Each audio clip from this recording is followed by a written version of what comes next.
assembly at a crucial moment when multifaceted crises are looming.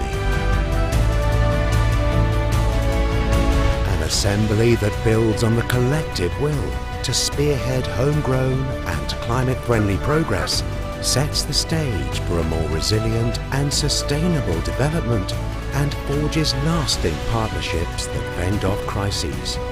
To lead partnerships that pace up the move towards the UN Sustainable Development Goals, to better manage the present and better sustain the future for all. Join us in person and online for 4 days of proactive deliberations at the 2023 Islamic Development Bank Group Annual Meetings.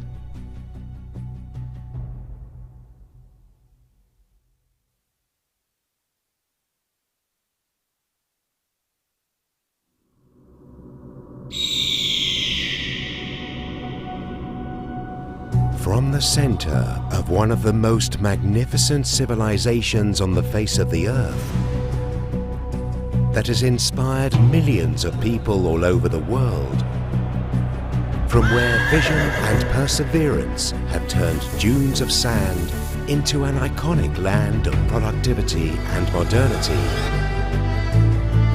the Kingdom of Saudi Arabia, the birthplace and headquarters country of the Islamic Development Bank, is actively supporting IsDB in inviting ministers, policymakers, economy and finance leaders of its 57 member countries, as well as private sector chiefs, international development players and global partners for the 2023 IsDB Group Annual Meetings in the iconic city of Jeddah.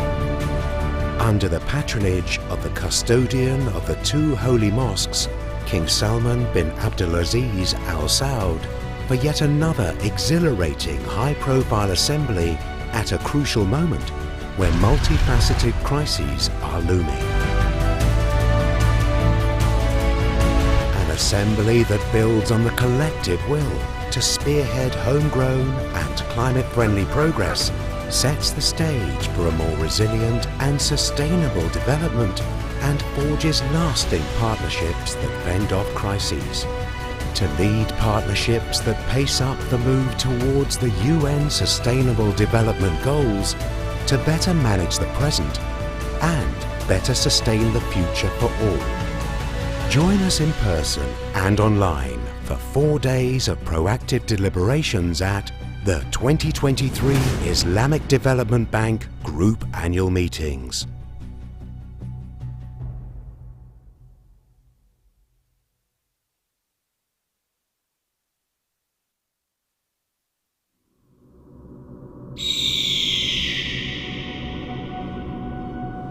From the center of one of the most magnificent civilizations on the face of the earth, that has inspired millions of people all over the world, from where vision and perseverance have turned dunes of sand into an iconic land of productivity and modernity, the Kingdom of Saudi Arabia, the birthplace and headquarters country of the Islamic Development Bank, is actively supporting IsDB in inviting ministers, policymakers, economy and finance leaders of its 57 member countries, as well as private sector chiefs, international development players and global partners for the 2023 IsDB Group Annual Meetings in the iconic city of Jeddah. Under the patronage of the custodian of the two holy mosques, King Salman bin Abdulaziz Al Saud, for yet another exhilarating high-profile assembly at a crucial moment when multifaceted crises are looming. An assembly that builds on the collective will to spearhead homegrown and climate-friendly progress sets the stage for a more resilient and sustainable development and forges lasting partnerships that fend off crises. To lead partnerships that pace up the move towards the UN Sustainable Development Goals, to better manage the present and better sustain the future for all. Join us in person and online for 4 days of proactive deliberations at the 2023 Islamic Development Bank Group Annual Meetings.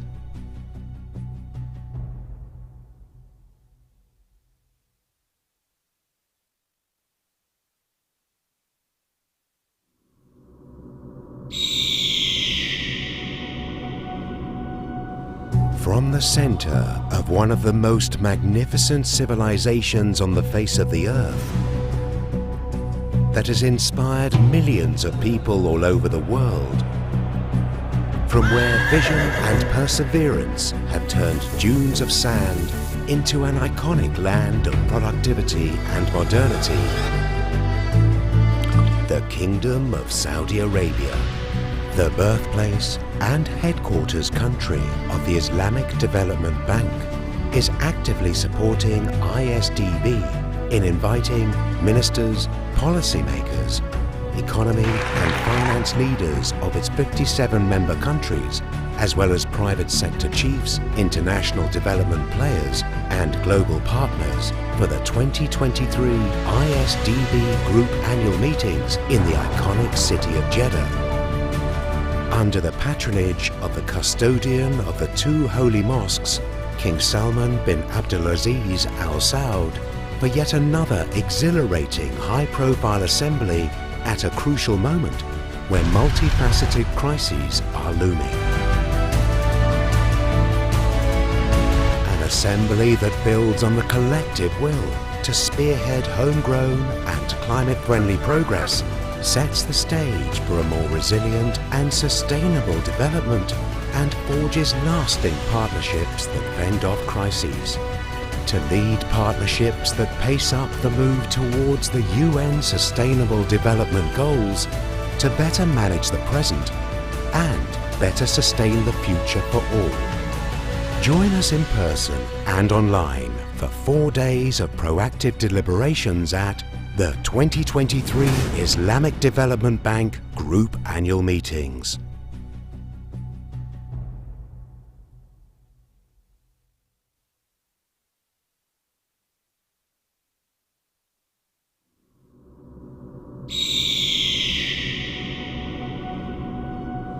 From the center of one of the most magnificent civilizations on the face of the earth, that has inspired millions of people all over the world, from where vision and perseverance have turned dunes of sand into an iconic land of productivity and modernity, the Kingdom of Saudi Arabia, the birthplace and headquarters country of the Islamic Development Bank, is actively supporting IsDB in inviting ministers, policymakers, economy and finance leaders of its 57 member countries, as well as private sector chiefs, international development players and global partners for the 2023 IsDB Group Annual Meetings in the iconic city of Jeddah. Under the patronage of the custodian of the two holy mosques, King Salman bin Abdulaziz Al Saud, for yet another exhilarating high-profile assembly at a crucial moment where multifaceted crises are looming.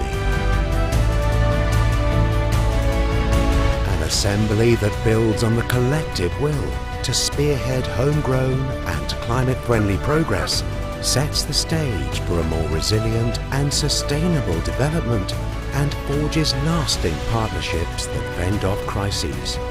To lead partnerships that pace up the move towards the UN Sustainable Development Goals, to better manage the present and better sustain the future for all. Join us in person and online for 4 days of proactive deliberations at the 2023 Islamic Development Bank Group Annual Meetings.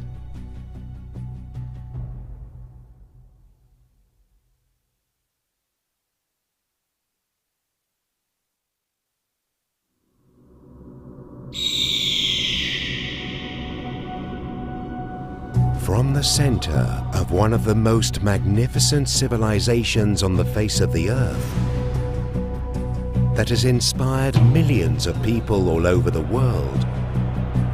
From where vision and perseverance have turned dunes of sand into an iconic land of productivity and modernity.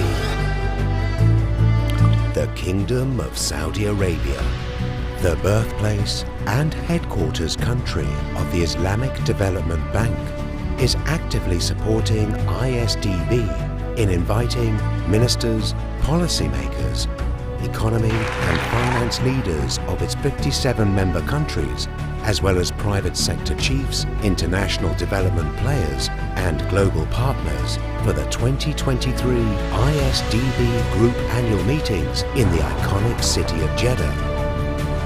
Under the patronage of the custodian of the two holy mosques, King Salman bin Abdulaziz Al Saud, for yet another exhilarating high-profile assembly at a crucial moment where multifaceted crises are looming. An assembly that builds on the collective will to spearhead homegrown and climate-friendly progress sets the stage for a more resilient and sustainable development and forges lasting partnerships that fend off crises. To lead partnerships that pace up the move towards the UN Sustainable Development Goals, to better manage the present and better sustain the future for all. Join us in person and online for 4 days of proactive deliberations at the 2023 Islamic Development Bank Group Annual Meetings.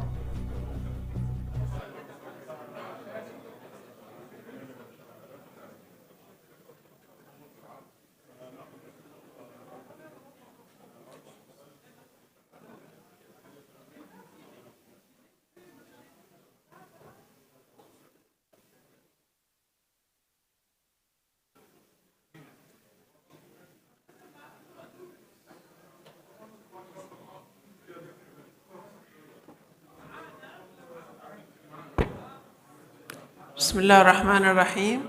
Ladies and gentlemen, could you please take your seats?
And I know it hurts. I have no reverse. What I'm holding on to, I don't understand.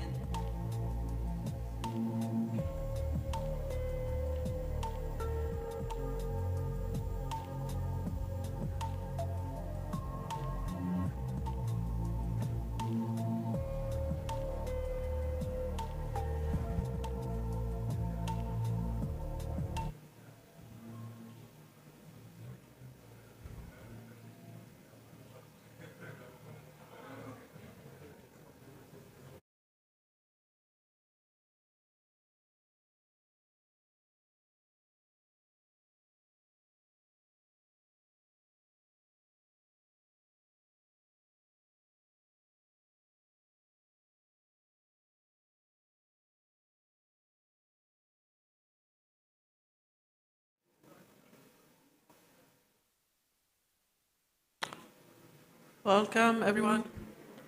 We're going to have an exciting session today. If you could please take your seats.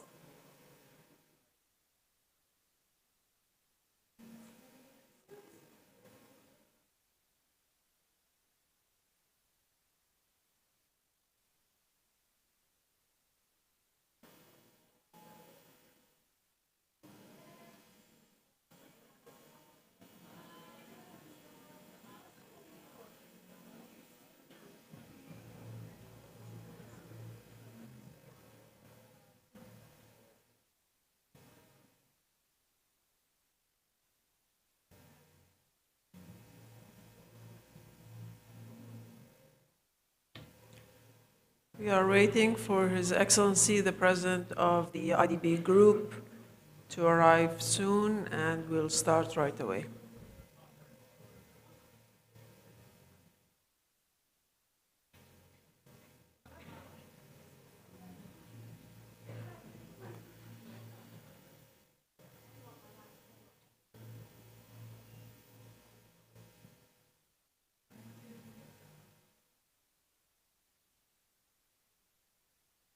أرجو الملاحظة أن هذه This session is in the Arabic languages, but we have simultaneous interpretation, and you have all the equipment for interpretation at the back of the room.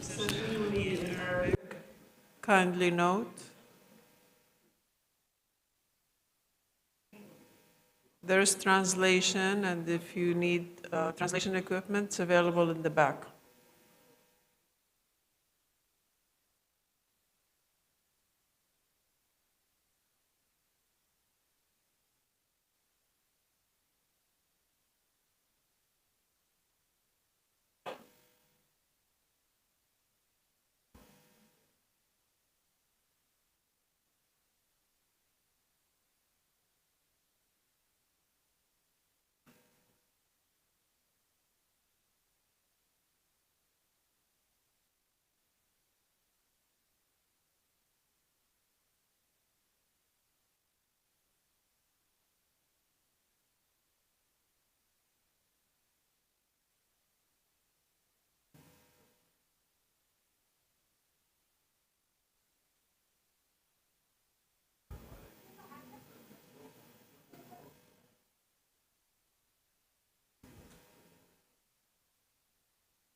Ladies and gentlemen, could you please take your seats?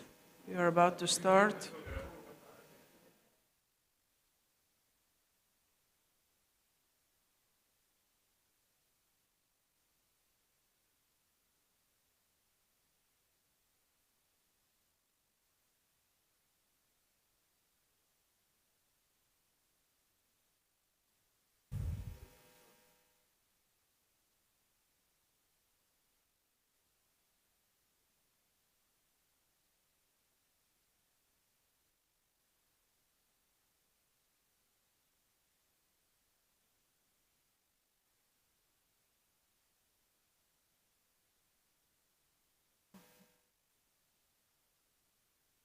Ladies and gentlemen, could you please take your seats? We're about to start. رجاء أخذ مقاعدكم لو سمحت. Please take your seats, if you please.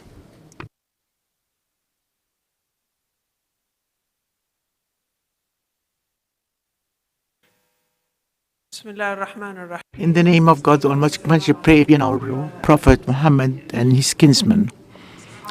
Your Excellencies, your ladies and gentlemen, honorable ladies and gentlemen, the peace and blessings of Allah be upon you.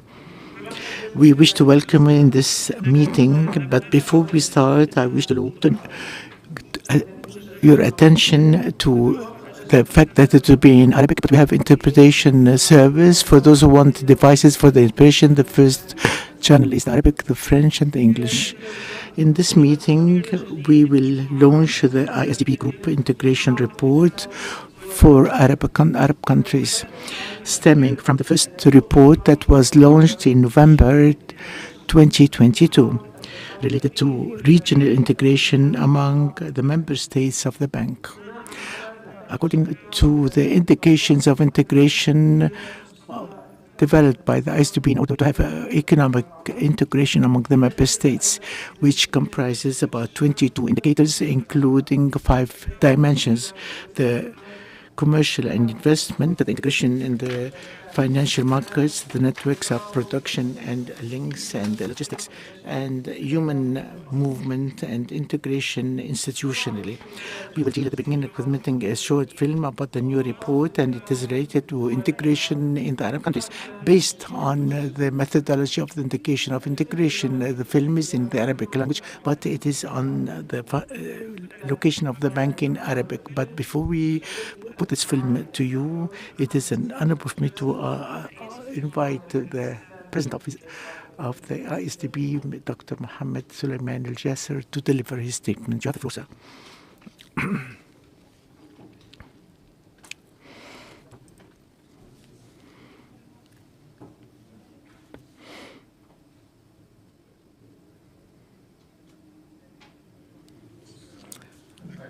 I want to make sure that you have given me the correct statement so that I do not deal with another topic due to the crowded program of our work.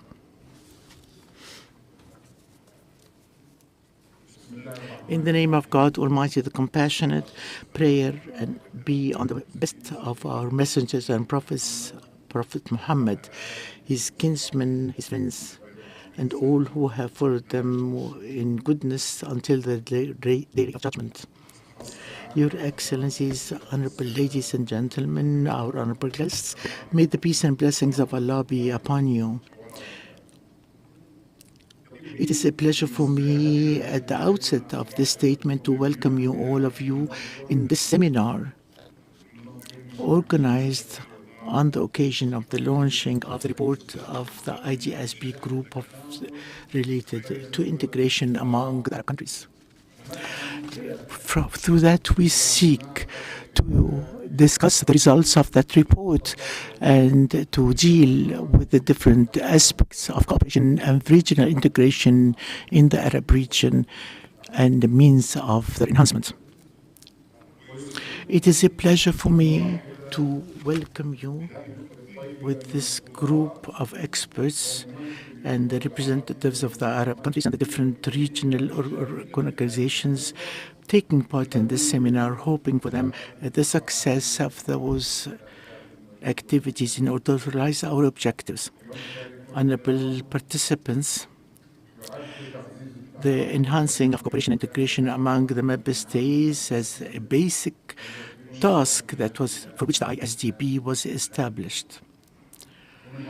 Stemming from such a standpoint, the ISDB group for almost half a century have exerted great efforts in order to support regional trade among the countries, among the member states. It is also working for the interregional trade and coordination among the different regional institutions and facilitation and the implementation of multilateral agreements, providing new financial facilities in order to support linking projects in those countries to support productive capacities. The ISDB group is fully aware of the size of the challenges and the different quantitative challenges, difficulties that stand in the way of creating the desired economic integration among the member states in the Arab region, despite the possession of many potentials and requirements for such an integration. Stemming from those potentials that are almost non-existent in other groupings of the world, the natural resources, the human resources, the wide markets, and the good regional location. Despite those great potentials, yet the different figures related to the inter-Arab trade figures among the Arab countries are below our aspirations, while the Arab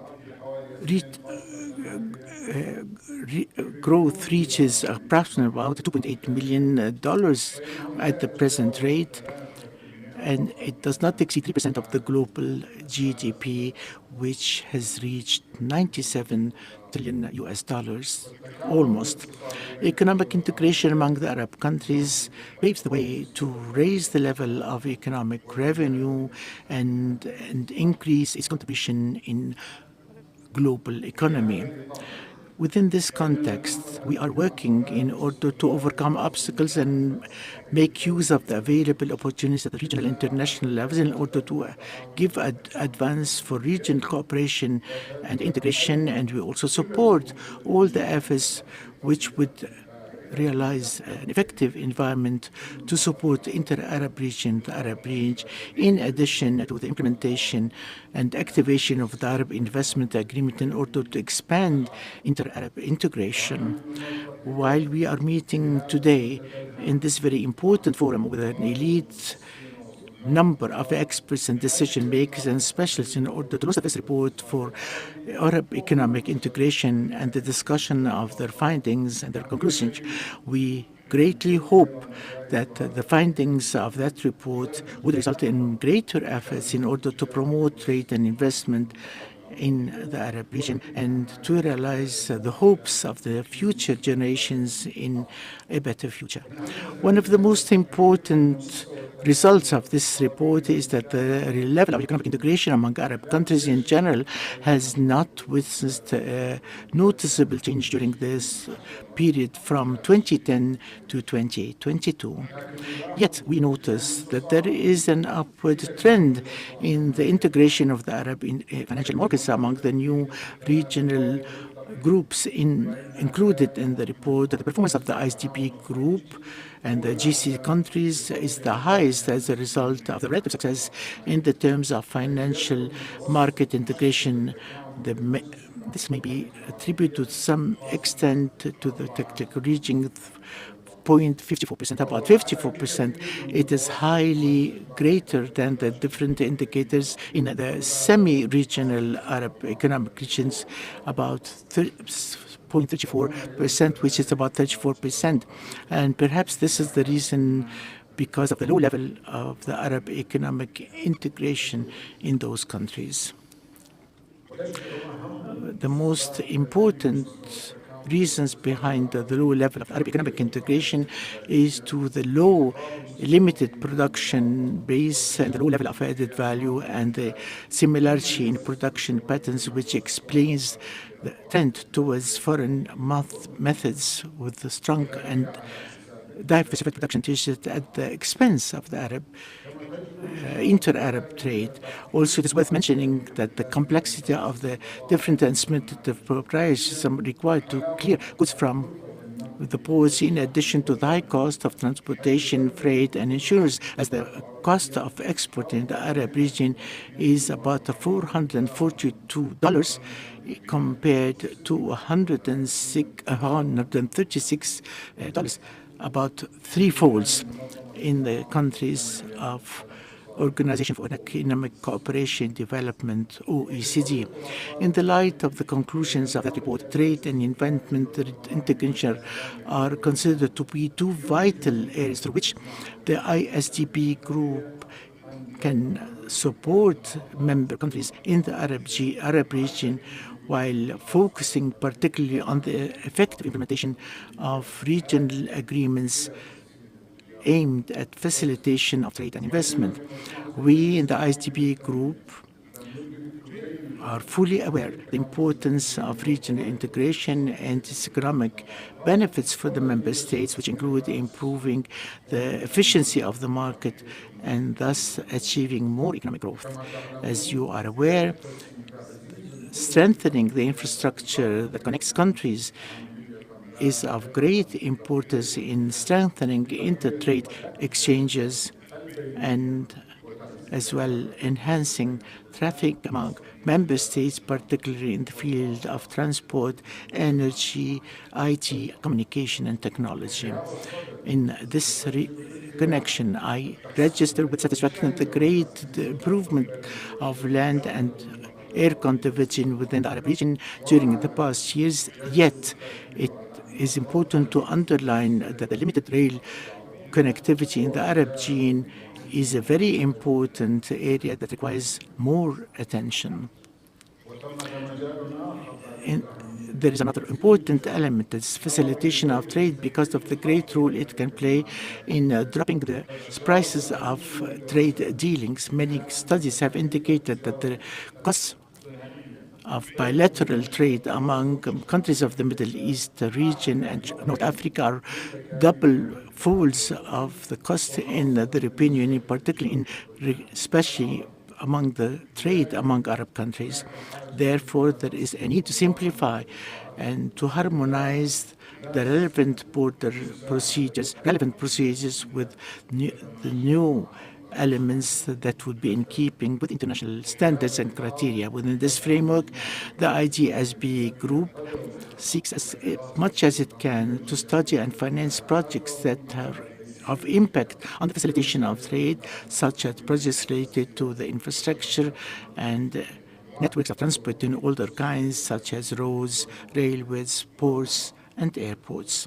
I would like to grasp this opportunity to inform the honorable participants that the ISDB group has important programs to promote economic integration among the member states, covering the following areas: improvement the function of trade and transport corridors, improving regional competitiveness by addressing non-tariff barriers, supporting Arab action aimed at promoting regional trade integration according to the obligations of the Greater Arab Free Trade Zone, supporting the accession of Arab countries and the World Trade Organization in the field of investment. In concluding, I wish to express my deep gratitude and appreciation to my guests and the different panelists and speakers who have honored with their presence with us together, and I direct my deep gratitude to the international and regional institutions taking part and their partners with the further aim with the ISDB group and their valuable contribution in the implementation of the programs of the ISDB group plans, and we aspire to enforce our cooperation in the future in the interest of the member states. I pray God Almighty to crown the work of this symposium, this very important one, to success by reaching tangible results that would help guide our efforts in advance economic integration in the Arab region. I wish to thank you for your kind attention, and may the peace and blessings of Allah be upon you.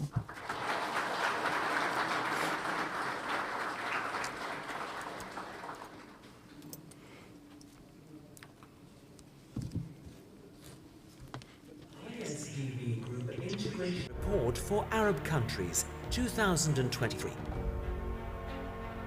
Islamic Development Bank ISDB member countries have made substantial progress in integrating their economies with the global economy. Those in the Arab region are no exception. The Arab region is working towards a shared agenda to enhance regional cooperation and integration, RCI, which presents numerous opportunities for growth and prosperity. At the ISDB Group, we value RCI as a strategic instrument to support the development agenda of member countries.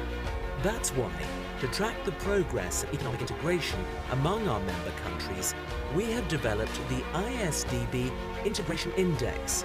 The index is based on 22 indicators, clustered into 5 dimensions: trade and investment integration, financial markets integration, production networks, connectivity and logistics, human mobility, and institutional integration.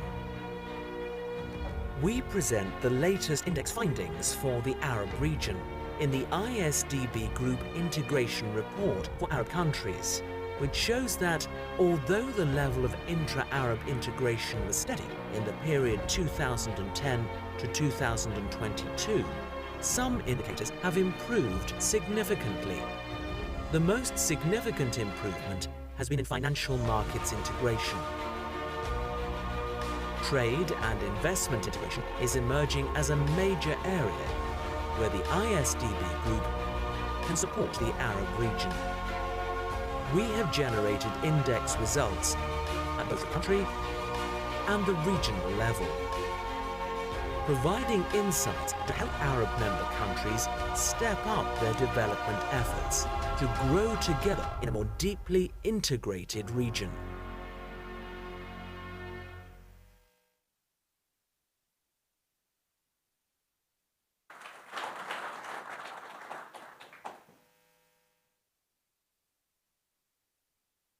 شكرا معالي الرئيس. Thank you, Excellency Mr. President, for your intervention. And now I would like to ask the honorable speakers to take the stage to discuss different items. Dr. Abdel Hakim Al-Wahir, Assistant Director General of the FAO. He was in the past the Secretary General of in Libya, and before this he was a consultant of the President of the IDB, and he was the spokesperson of the bank for the regional cooperation. Dr. Bahjat Abu El Nasr, Director of the Arab Economic Integration Department at the League of Arab States. He has an extensive experience in economic integration at the regional level, and his department is responsible for watching the integration, especially within the Great Economic Integration Zone. Mrs. Lilia Hashim Nas, who is currently the Chief Office for the MENA region of the International Trade Center. Formerly, she was the director of the affiliate office for Africa, affiliated to the United Nations. During her mandate, Ms. Nas has strengthened the current programs concerning the social and economic development and the IATF zone agreement. And finally, Dr. Sami Al-Suwailem, Acting Director General, ISDB Institute, and the Chief Economist of the bank, of the ISDB Group. Before joining the bank, Mr. Suwailem has managed a Rashid Association in Riyadh, and he worked in Virginia University of South Illinois and the University of King Saud in Saudi Arabia.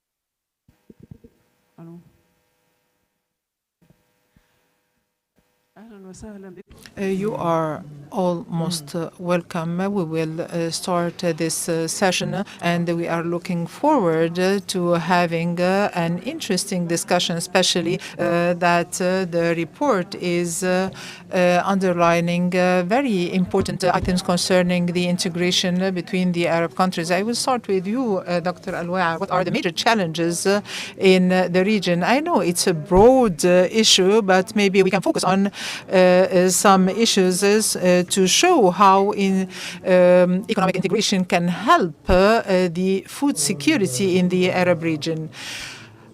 By the way, thank you, Ma, for this excellent question. I would like also to extend my thanks to our colleagues at the ISDB, as we are old colleagues.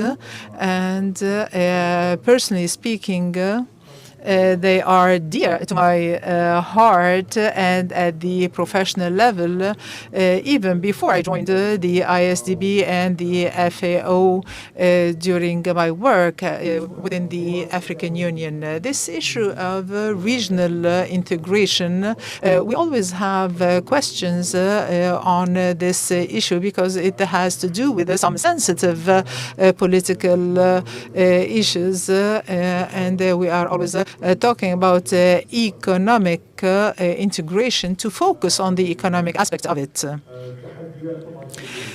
Of course, it has to do with the major challenges, and this stems from the persistence of the countries, this such persistence that has to be combined with the political will.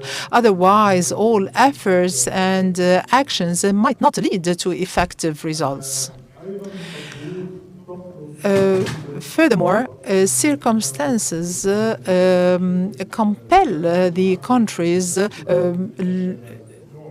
who desire to achieve integration to find solutions to any political differences, and such political differences might see some response to find political solutions under the private-public cover. If I worked on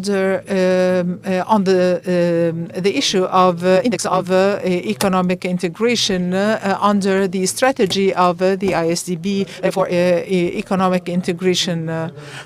But I also learned a lot during my work at the FAO under the United Nations, where trade was considered as a base for achieving such integration. I might highlight here some developments in our current world, where economic integration was a means to achieve food security. Of course, the Arab region is the most arid region with the 7 most arid countries in the world, and we expect with the climate increasing climate changes that the situation will not improve in the future, but rather it will worsen, and we will have to face several challenges in the near future.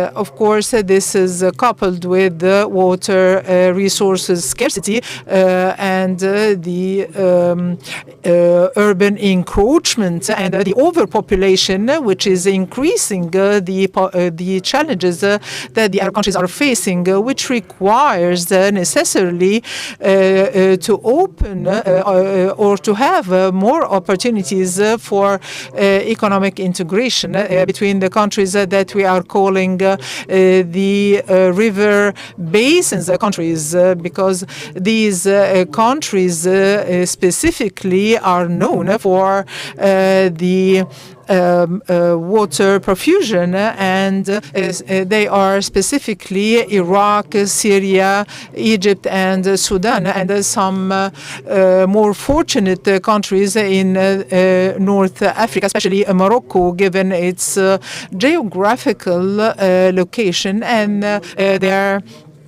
rainfall share, and they are more capable than other countries to provide food products, and they can provide also water resources to other countries that might not have such resources. So the integration should be linked to these access, giving their capacity to provide productivity.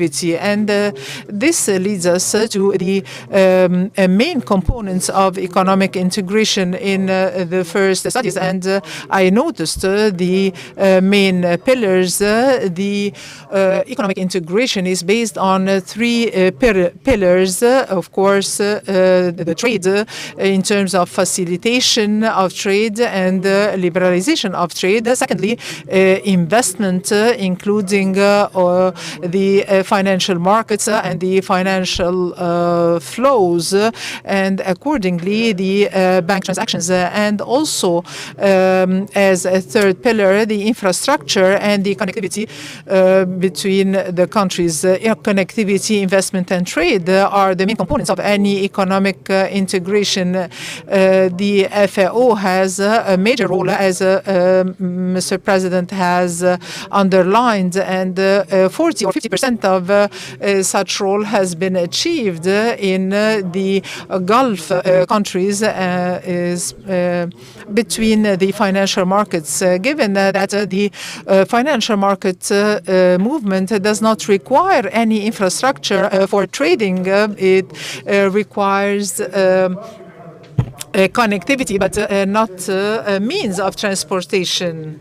However, economic integration requires further infrastructure. The ISDB has invested in the connection between Lagos and Algeria, and it is already effective as a means of connectivity. And but given the lack of needed agreements and also the standardization of the food requirements between these countries to ensure the economic integration. When it comes to food products, and this has to do with the Codex Alimentarius that plays an important role in defining the standards between the countries that need auditing of the tests carried on such food products. And in conclusion, I would like to say that the components of food security system, I summarized such components in English, and I hope we can work with the colleagues to provide it in Arabic. It has to do with the ACT modalities, the 4 A's challenged by 4 C's that could be solved with the 4 T's. In order to have an economic integration, we need availability, accessibility, affordability, and that's the purchase power, including the financial subsidy system and the adequacy. And this comes under the 4 C's. That's the 4 main challenges. And I think that tomorrow there will be a session on the 4 C's.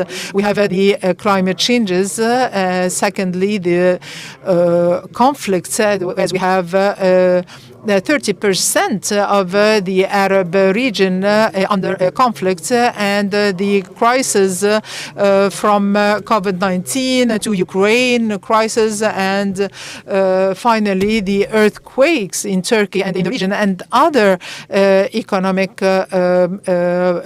challenges, and the the food structure.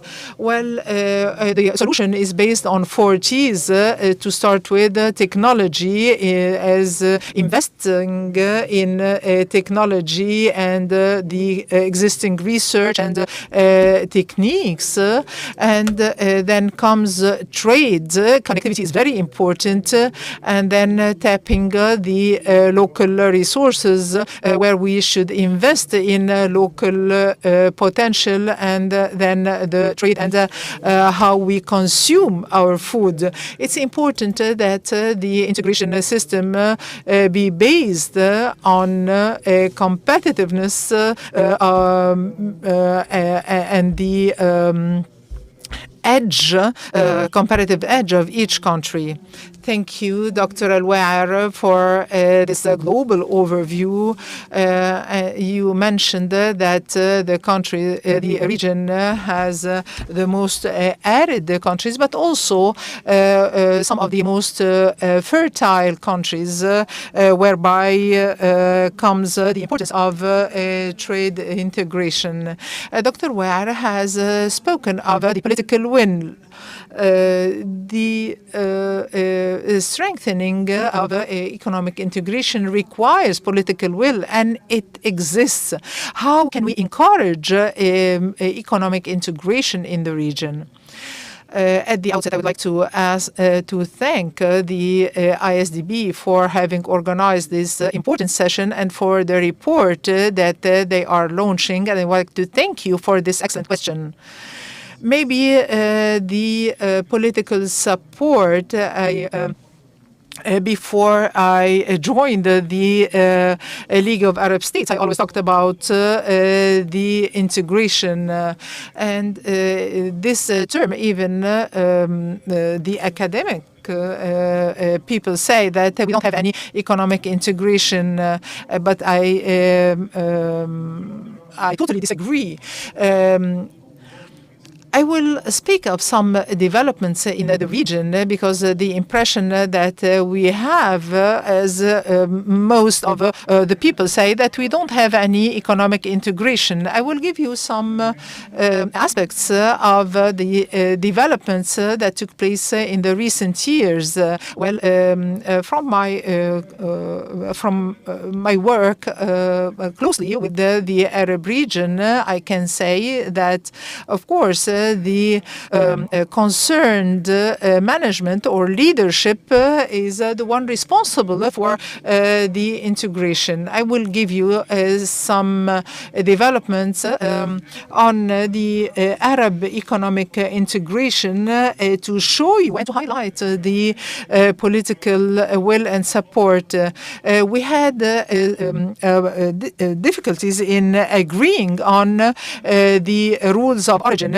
Recently, we agreed on the Arab rules of origin that were enforced in last October. And now we are working on an electronic rule certificate of origin. Now we have an e-certificate of origin even for the countries that do not issue an e-certificate of origin. They can accept it. Not only this, we also said that the certificate of origin can be a blank paper printed on 2 pages.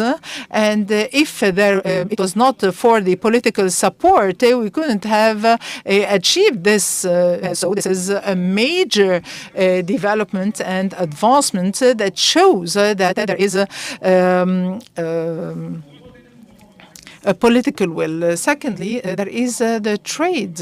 We have some countries, members of the system or this mechanism, and others that are not. But after we worked on the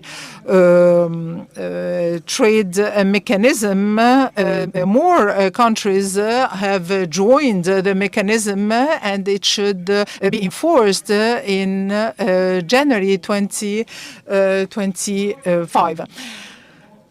Since 2016, we had the tariffs and the constraints, but there was no concern of the phytosanitary issues, competitiveness, and there was no need to protect the consumers. All these developments were included in the trade and economic integration and should be enforced in the near future. And these aspects were added, and it was adopted by the Economic Council and should be enforced by January 2024. The major issue of economic integration was actually due to all these aspects. But now I can say if I have a difference with a country, I can put or identify some sanitary requirements. So we have some addenda of the trade agreement, and it took us a long time to finalize such addenda. It is quite complicated addendum. It has to do with one-stop shop, and it's quite a sophisticated file. So we are working on helping the member states to implement it. On another hand, there is the competition between the countries within the free zone. We have launched the Arab region, the Arab network of competitiveness, and all issues related to competitiveness are resolved within this network. There is also the issue of the summit that has made a decision that it is a very important decision. It required to have a permanent item to submit and discuss on the different challenges. Every country has a certain restraint on its exports. We have focal points that try to resolve these issues. Some would say, why don't we make a decision? We don't have a mechanism, a binding mechanism among the member countries. The only thing that for which we had a mechanism, a binding mechanism, at the League of Arab States is the mechanism that was implemented on the Arab countries on 5 stages. And that is a binding mechanism. It's the summit that has approved this mechanism, and it was applied on the member states, so that we can have a binding mechanism for member states. We also have a mechanism for transparency in the region. Many things show that we have a political will in the region. Maybe in 2 days from today, maybe in this very same room, we'll have the Arab Summit to discuss a resolution, a very important and critical resolution. We have a customs council, Arab Council, and we were tackling major issues, and we agreed on a mechanism based on the decision of the summit. And the technical committees have finalized this mechanism to be submitted to the summit to be held from May 14th in this very same room. This is just to show you the political will that we are having. We are asking for an out-of-the-box thinking. We were used to have everything going smoothly, but when we discuss the issue and all countries are convinced, this comes with a stronger decision. We need to review the work of the technical committees in the region. The impression that we all have that there isn't any economic integration in the region. I even asked some universities to organize some workshops that would include focal points from countries to show that we have liberalization of the trade and an economic integration. We have to say that we have high hopes in this regard. I hope that I will have more opportunities to talk about it. Thank you. This is definitely unlike the general impression that we have on economic integration, especially with the CFTA, and maybe the media also is working an important role on highlighting the work that has been achieved to date. Thank you, Dr. Abu Nasr. Ms. Lilia Hashem, how do you think is the role of economic integration in increasing the productivity in the Arab region? Assalamu alaikum. Thank you. I'd like to thank you for having organized this important gathering and forum, and thank you for having invited me as a representative of the International Trade Commission in Geneva. Definitely, the report prepared by the ISDB is very important on the integration in the Arab region, and as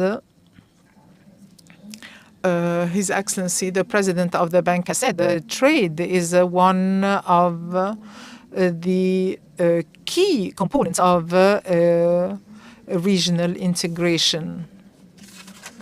And as to the organization that I represent, trade is a driver of economic integration, and I agree with my predecessors, and I think that trade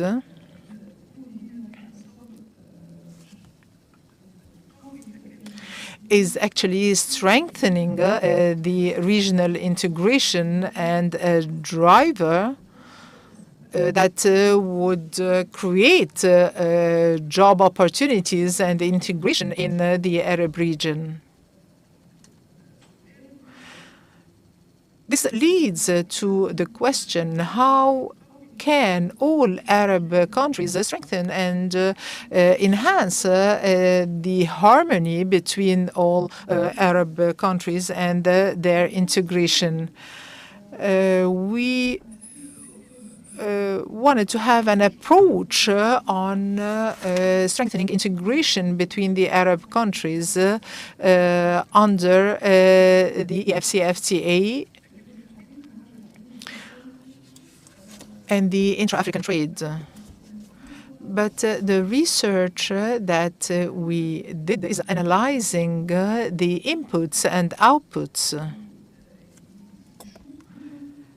It examines the smallest details of the analysis in order to know where lies the integration between the countries in order to achieve value chains. And we have examined all the inputs and outputs in order to identify the obstacles, tariff obstacles and non-tariff obstacles, and the procedures that refrain the countries from achieving such integration.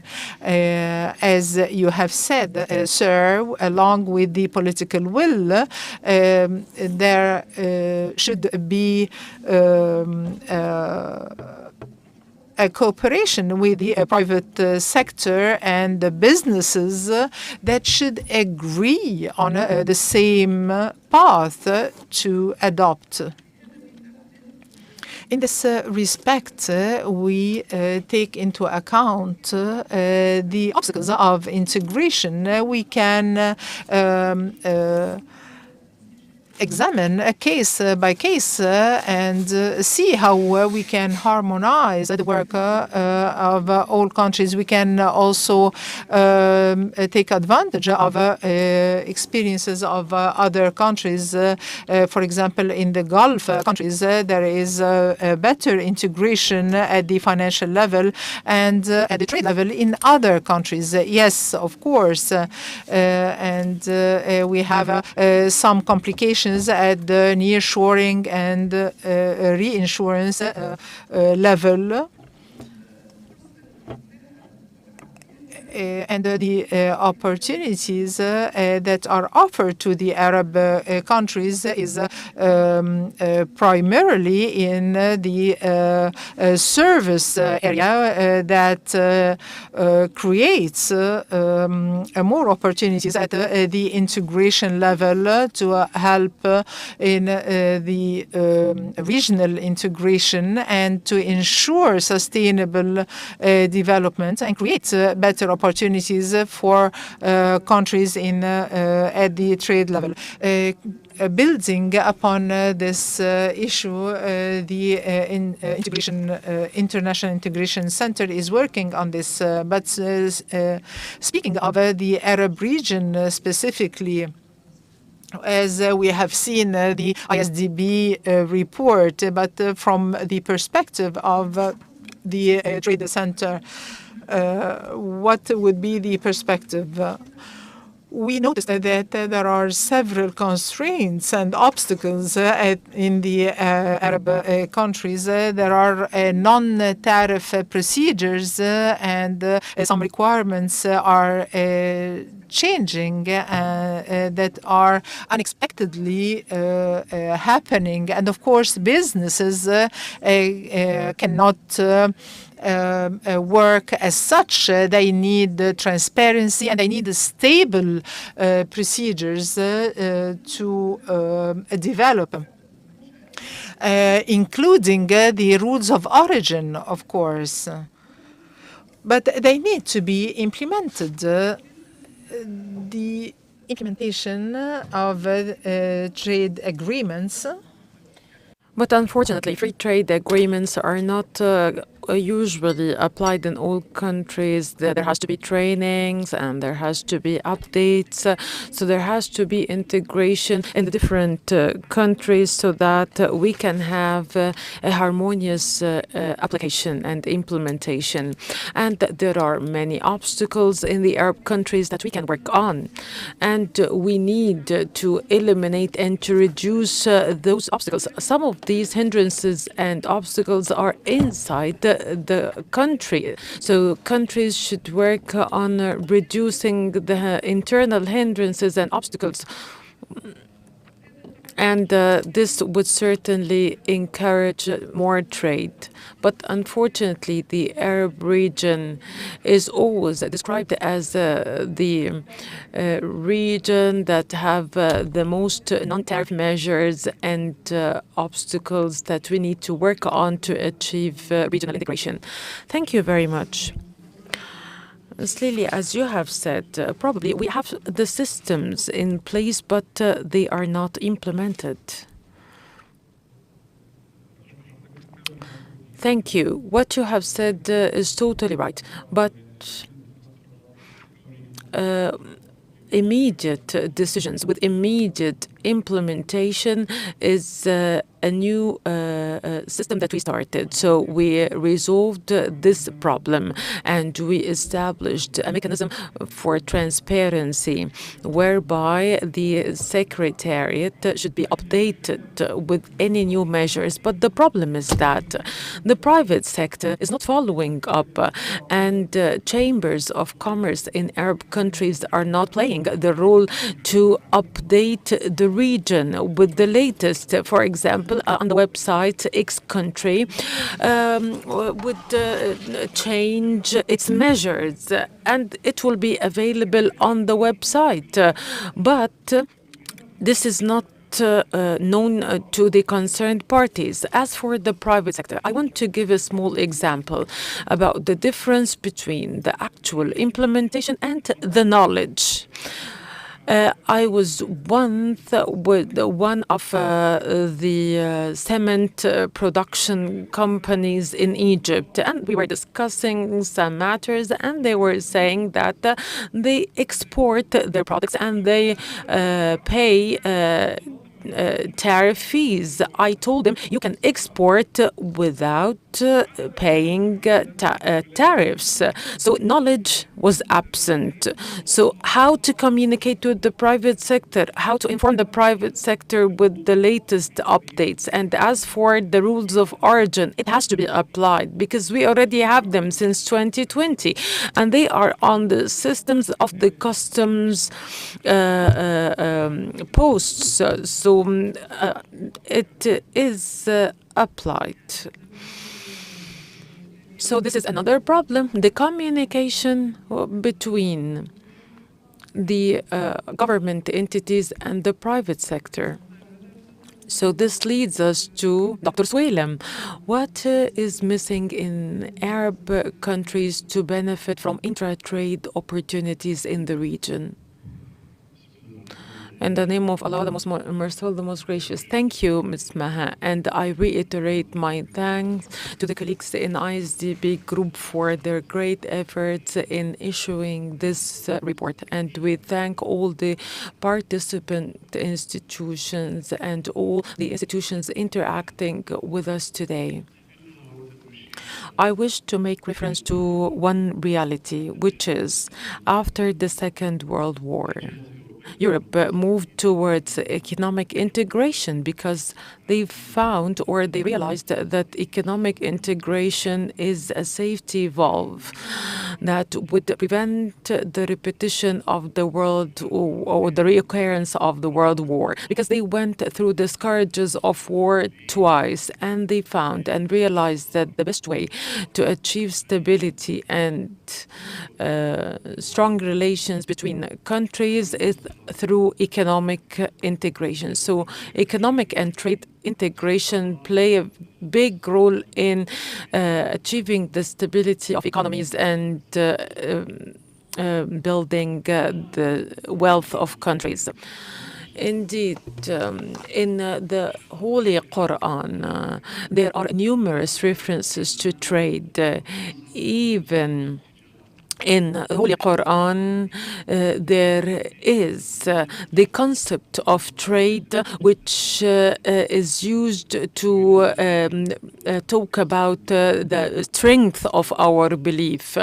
And indeed, we have the philosophy that is indicated in the Holy Quran about trade. So supporting trade and economic integration is not just a safety valve, but it is a main value. But in order to reach concrete results, we need to reduce dependency on mottos and slogans and theoretical talk. We need to focus more on efficiency and productivity, not on emotions and theoretical talks. For example, because I like Dr. Abdel Hakim, I'll start trading with him tomorrow. If I no longer is fond of him, I'll stop the trade relation. And we need to base our trade not on emotions, but on efficiency. This is why Arab integration is not an alternative to global integration. Indeed, no, global global integration poses a challenge on all of us, because if we want to have integration with the other countries, we need to provide competitive products, not just because we are neighbors, not to have emotions-based trade. So priority should be for efficiency. So how can we take practical steps? How can we move on to efficiency? We need to base our relations on efficiency and competitiveness, and to improve the use of technology. Now there is a study on the counter trade. How can we exchange goods and commodities between importers and exporters without using money? So this kind of counter trade exists since so long, and UNICETRAL also issued rules regulating counter trade between countries. And there are a number of organizations and associations to manage this business. So we can take the initiative, and this is the theme of the study, to study the feasibility of applying this kind of trade through the use of digital currencies and new technology, encryption, and through information security and the needed transparency to carry out this kind of counter trade. I expect that this will complement and will not be an alternative to trade integration. Many small and emerging enterprises, they do not have sufficient cash. So if these institutions can use counter trade, whereby they produce the product and get the inputs from another entity without paying in cash, this would solve the problem of hard currency or foreign currency, and would also make us more capable of dealing with the fluctuation in the exchange rate and the impact this has, especially on small and medium enterprises. I believe that this is a very important entry point to achieve integration between Arab countries, especially in the Arab region. So what is the bank doing to support regional integration in the Arab region? We have seen now the report, and also the bank focuses on South-South cooperation, and they are the base of IsDB's agenda. Removing trade barriers and increasing regional integration are the main pillars for this South-South cooperation. So what is the bank doing? First, I remember that Islamic Development Bank, since its establishment, established a trade unit or department, and my colleagues can remember this more than I do. And then it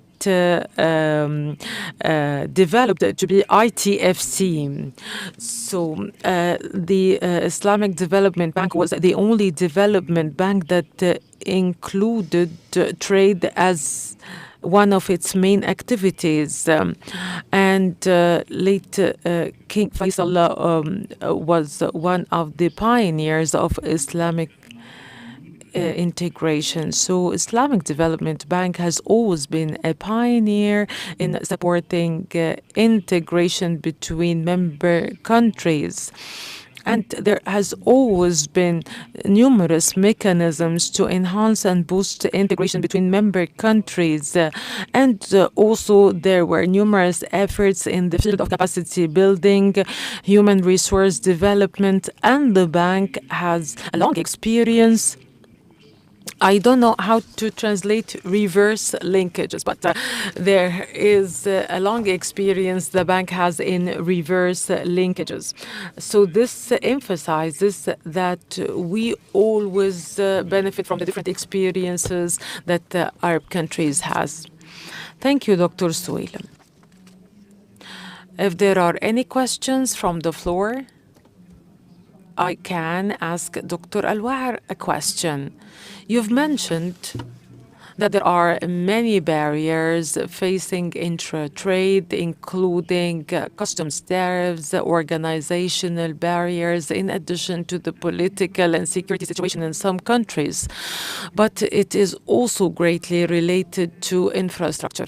What do you think about that and the bank? Allow me, Maha, to comment on the intervention of Mr. Abdel Nasser from the League of Arab States regarding the political will. What he mentioned is very true. Having a political will is something that I don't think anyone would doubt. It's undoubted that without political will, we cannot achieve regional integration. So the establishment of the League of Arab States and other regional blocs was based on having political will, because without having this political will, there was going to be an OIC nor an IsDB. But political will alone is not enough, because as Dr. Sami said, we rely a lot on emotions, and institutionalizing relations based on emotions should not happen. And also investment and investment encouragement, especially with the private sector, depend on having a mechanism for dispute resolution and dispute settlement between investors. So without having investment dispute mechanism that is binding to all countries, this investment enhancement will not happen. This is what the European Union succeeded in doing together with other blocs, and they laid the foundations and the basis that obligate countries. And I think that OIC is very much advanced in this regard than the League of Arab States, as far as having mechanisms for supporting trade and trade integration. There are 9 agreements adopted since long, including the investment dispute mechanism. And the Islamic Development Bank contributed in its completion, in addition to the Islamic Center of Trade supporting Casablanca. So here, there is a very important point that we have to take into consideration regarding the realization on the implementation of regional integration strategy.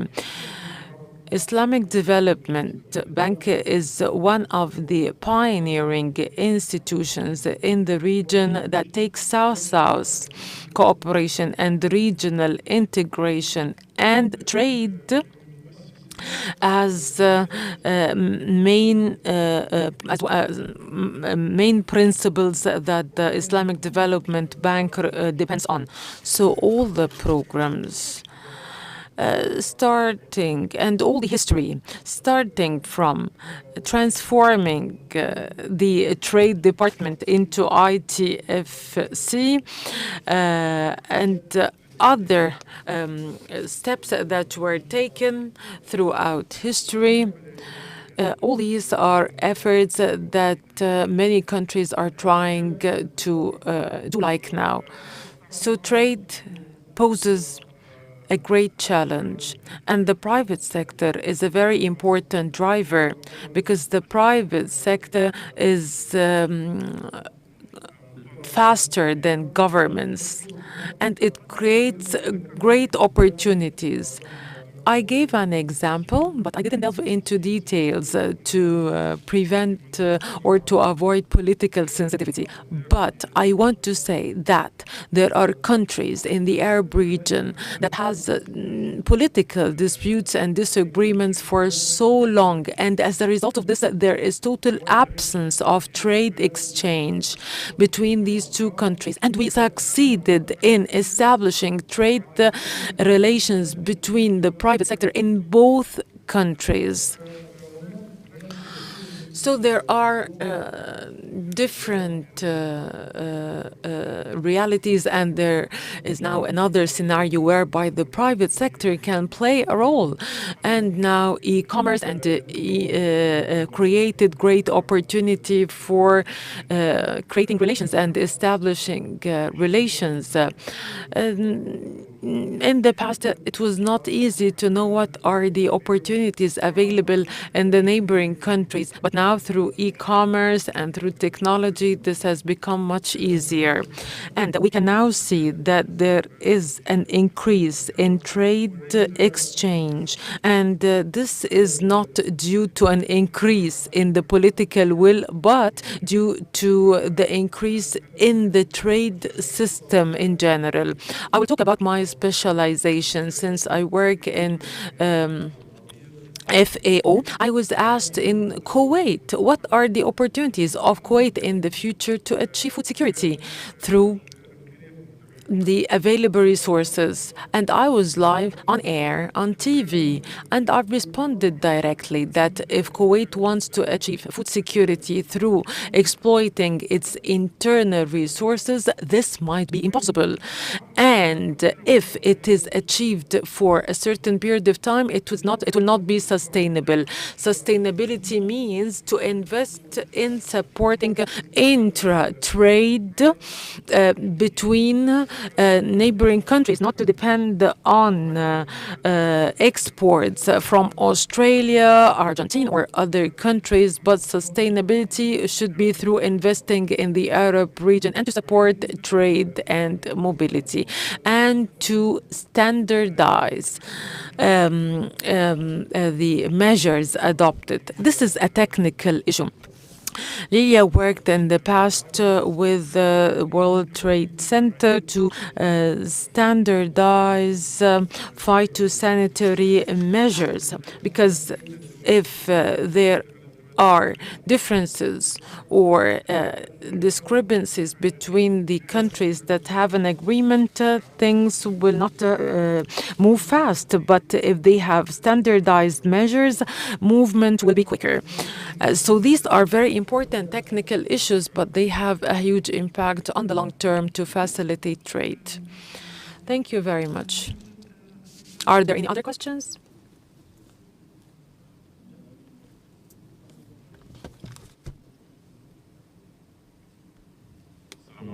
Peace be upon you all.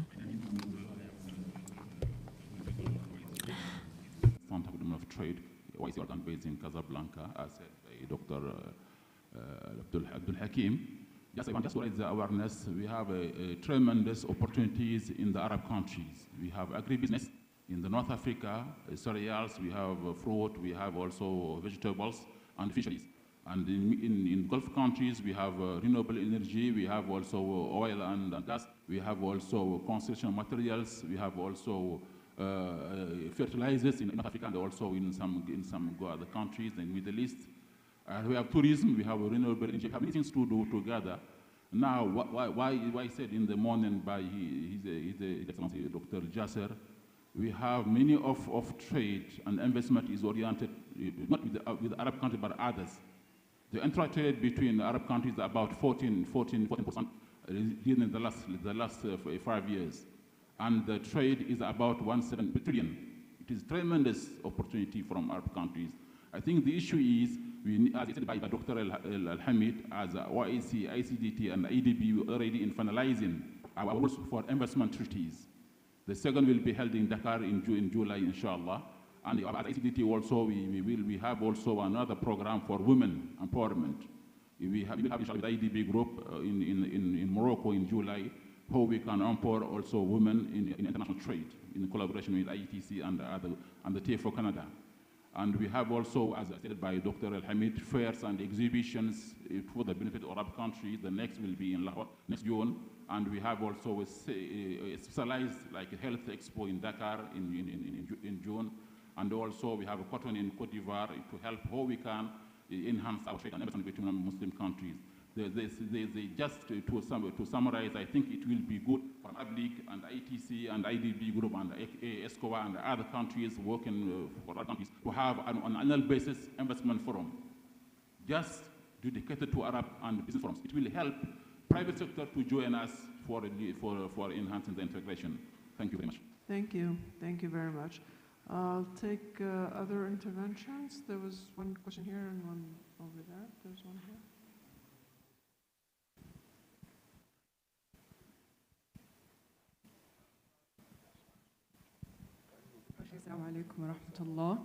Peace be. My name is Lynn Batarji. My question is, since we are talking about trade, regional trade, what is the achievement that can be considered as a turning point in the regional trade and took us to a new innovative trade measures? You're talking about innovative, creative methods for enhancing intra-trade. Probably Dr. Abu Nasr can respond to this. Can we take another question?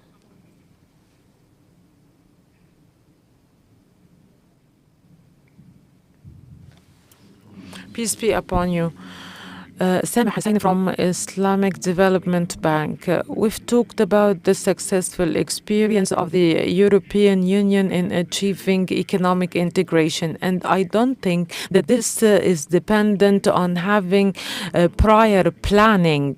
And we've talked about other successes, but probably these successes were more related to solving problems that occurred and necessitated having economic integration. So we would like to know how effective it is to have long-term planning to achieve integration. We still have 5 minutes to go, so 2 minutes Dr. Abu Nasr and 2 minutes to Dr. Al-Wa'ar, then concluding remarks from Dr. Suwailim and Ms. Lili. As for the first question, unconventional methods of enhancing trade. We have a meeting soon to know how to deal with e-commerce within the framework of free trade zone, because e-commerce now represents a huge percentage of trade. And as for digital economy, now we have started to work on this, and we conducted a study with UNDP to know how can we add e-commerce as one element in the Arab free trade zone. And as for long-term planning, and having a long-term planning for trade, well, there has to be a long-term vision or long-term target that you seek to achieve. We have an Arab strategy. One of its main components, which is a problematic component, is that economic integration cannot be achieved as desired without having an independent trade-related institution, to be away from all political considerations, because economic work can be very successful because all Arab countries would focus mainly on the political dimension. We have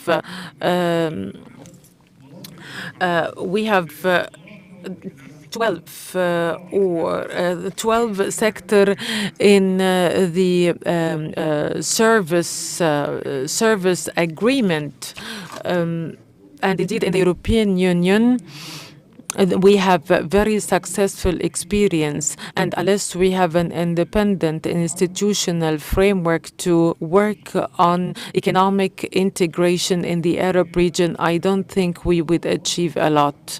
I expected to have a question about the support we receive from Arab and international organizations and institutions. I would like to say that ITFC provided to us financial support, which will give us flexibility in taking some action. Unfortunately, other Arab institutions and organizations are institutions that I really wish to get the chance to meet, because I'm really concerned that there will be duplication of efforts, and to find the same committee with the same mandate and the same same name existing in different countries. So I really hope that we can convene a meeting whereby we will have the organizations in the Arab region meeting together and to do task distribution. For example, the ESCWA, the League of Arab States, IDB, and to distribute tasks and to have clear roles, but to duplicate efforts will not lead to success. This is part of the integration, actually.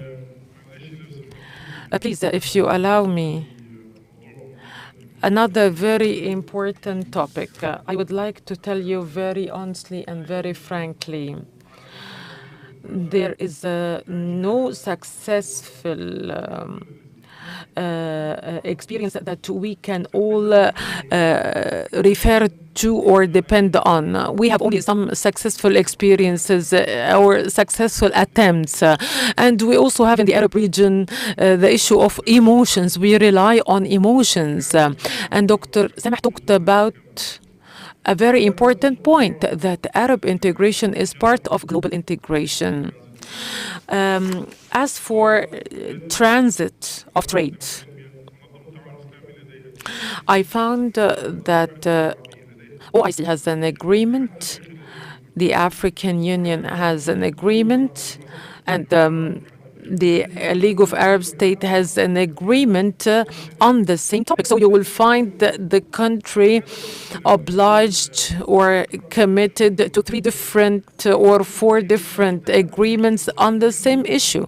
And there was, for example, the TIR Convention in the ITU Transport Union in Geneva, and it was developed for the integration of the European Union. Then it was expanded to be an agreement for the whole United Nations. So even if it started as an agreement to serve the European Union countries, yet it expanded. And the country that benefited the most from the TIR Convention is Turkey, even though it is not a member country in the European Union. The TIR Convention gave us a very important and successful example of transit trade.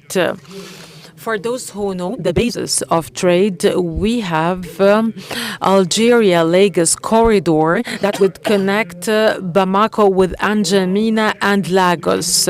If I want to ship a single container from Tunisia to another country that has no shores and does not have the ability of having any sea trade, the container will go from Tunisia and would be uploaded for customs inspection. Then it will be sealed at the entry port.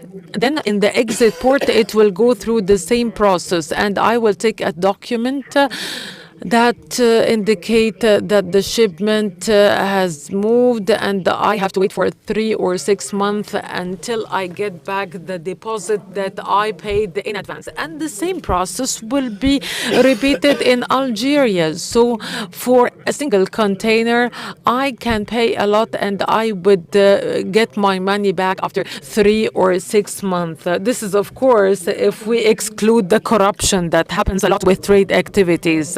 So through the TIR Convention, it states that as long as the countries where the container go through are member in the TIR Convention, the first port would inspect the shipment and will seal it. And this would go through all the countries without re-inspection once again. That is, depend on the inspection in the first crossing point. Even if they were across 10 countries with a few expenses, about $300 for every container through the transit trade commerce. Today, I can give you a simple result. Instead of inventing the wheel once again, we can have an agreement calling on our member states to join the TIR Convention. Very simply, it will provide the state how to reach other countries. If our member states, if they are members of the TIR Convention, they can deal with the same convention together, and this schooling is in one country is member of the IGCP, which is Turkey, the most country that has benefited. I have studied this between Bulgaria and the crossing between Bulgaria and Tunisia. The containers are loaded on lorries without stopping more than 5 minutes in every crossing. And the reason was the agreements. Perhaps the last question is the integration, that commercial integration without the freedom of human beings. That is the basis that provides good ideas, and we are not robots in introduction of innovations. What changes the agreements and the systems and the procedures in our countries are those of the private sector, if they provide themselves with the different opportunities of movement without references, without complications. If movements among the countries will not be able to realize any commercial integration. Thank you for recommendations. Those are very important points, particularly regards the complications and problems, perhaps the obstacles and the impediments. I know we do not have time, but if we look into this, I give an example. A tractor from Jordan to reach Morocco, Algiers, needs a system to acknowledge the license of his driving license, insurance of, and the system itself. All this is very simple. An Arab unified insurance company would have an insurance policy instead of having to pay any crossing and every facing different corruptions, unified license, so that it would be able to cross borders without complications. Dr. Swell, because the time is shortage, and then Ms. Lilia, how can we solve those obstacles? The role of the bank and at the International Commercial Center. The bank will continue in its initiatives in supporting the different countries to lift the barriers, and as we mentioned, the development of innovative initiatives, and this is related to innovation and using technologies in enhancing trade and commerce, particularly in SMEs. I support the idea put forward by Mr. Nasr about integration between the relevant institutions related to the development of economic integration and development, and to avoid any duality or repetitions and wasting of efforts. Perhaps this symposium here is a start for full integration and realization this and investigating this, because I know this is the real weak point here through investigation, and this goes back to emotions. We want to facilitate and accelerate things, and this does not provide us with sustainable solutions. With the will of God, Ms. Nasr, perhaps this is an opportunity for integration with the FAO and the International Center in order to realize integration in the planning, and with the will of God will lead into integration in the field of implementation. Thank you. Ms. Lilia.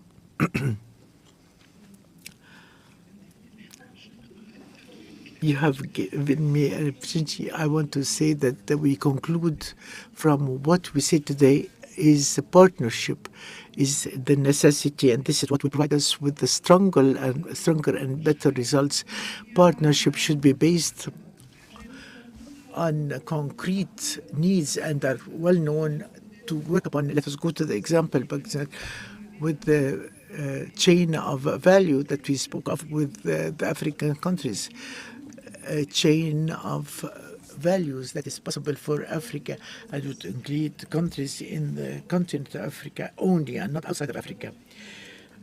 I worked in the International Trade Center. We say Africa cannot work together, and you cannot have a value chain that would be strong and integrated to have a new dynamism in the continent. Hence, if there is a possibility for 92 value chains, we can realize a great of potential and the value in the Arab countries, and we have the possibility of added value that is large and would create innovation, employment, new matters. We have the human energy, the human potential, and all that is needed in the field of education, skills, and competencies, and the financing as well. And this is why we must have an outlook, an integrated vision, partnership to have added value and to have more achievements, more realizations that are sustainable for the Arab region itself among the Arab countries. Thank you. Thank you. This is the best conclusion for our session. There is the political will. We have the competencies, the potentials, the resources, and what we need is real integration among the member states. Thank you to all the honorable speakers. Thank you, honorable participants. And in conclusion, I wish to mention that the report of the bank is full through the survey of the barcade in the publications that you have received. Thank you, and we hope to meet in our next session. Thank you.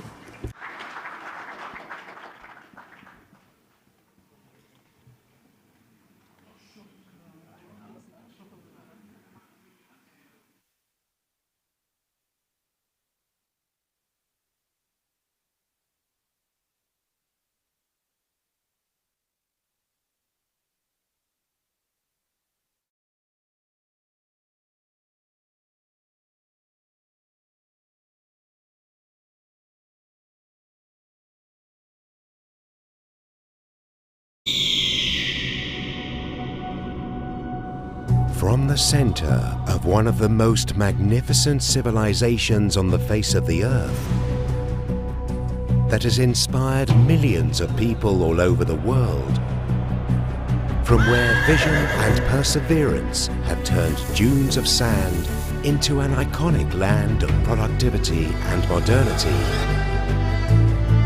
the Kingdom of Saudi Arabia, the birthplace and headquarters country of the Islamic Development Bank, is actively supporting IsDB in inviting ministers, policymakers, economy and finance leaders of its 57 member countries, as well as private sector chiefs, international development players and global partners for the 2023 IsDB Group Annual Meetings in the iconic city of Jeddah, under the patronage of the custodian of the two holy mosques, King Salman bin Abdulaziz Al Saud, for yet another exhilarating high-profile assembly at a crucial moment when multifaceted crises are looming.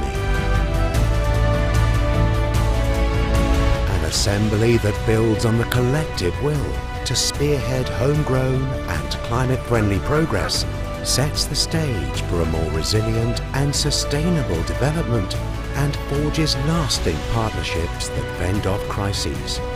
To lead partnerships that pace up the move towards the UN Sustainable Development Goals, to better manage the present and better sustain the future for all. Join us in person and online for 4 days of proactive deliberations at the 2023 Islamic Development Bank Group Annual Meetings.